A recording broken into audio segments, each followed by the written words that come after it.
the top picture is actually how the brand started out. It was primarily for adults, specifically professional athletes. It was built and designed specifically for adults to play competitive dodgeball against each other on trampolines. So it's quite different now, but you can kind of see the spirit and the fun. If you're someone who would take on a professional dodgeball team, you can kind of see where the spirited nature of our brand began. Eventually, it kind of evolved, and naturally, completely without any effort from us, it shifted sort of to this teens and tweens dynamic. Because if you think about it, how many days a week can an adult play dodgeball?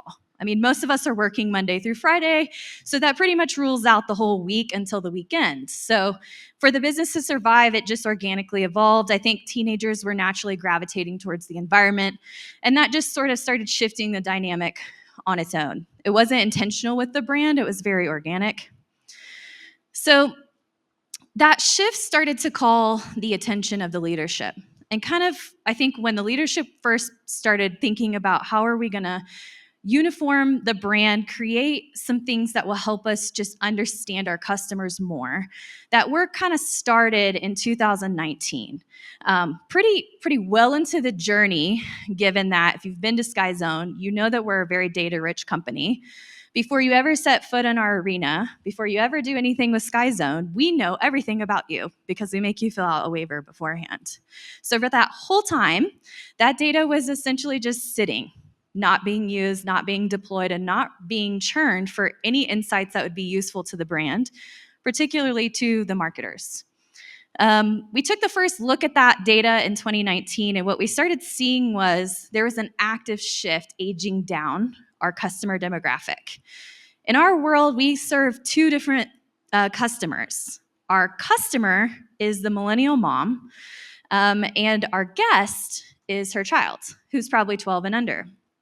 It's a little bit of a unique dynamic to be in from a marketing perspective because you want your environment to be fun to kids under 12, but it has to be appetizing to their mom. So it's kind of one of those shifts that you kind of have to think really strategically about.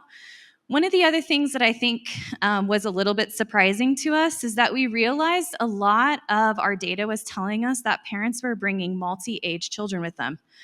It's not really like rocket science, probably. Like most of y'all probably have some kids. Maybe one of them's 12 and one of them's 3, or there's an age distribution there. But for us, it was really one of those things that when we started seeing how the data was breaking out, we realized we're going to have to modify our environment for a family, not just a kid under 12. So that helped us start seeing and understanding a little bit more. There was a lot of work for us to do, specifically in the marketing side, but honestly also in operations, also in attractions, all of the things that we really needed to think about from the experience from the very beginning to the end.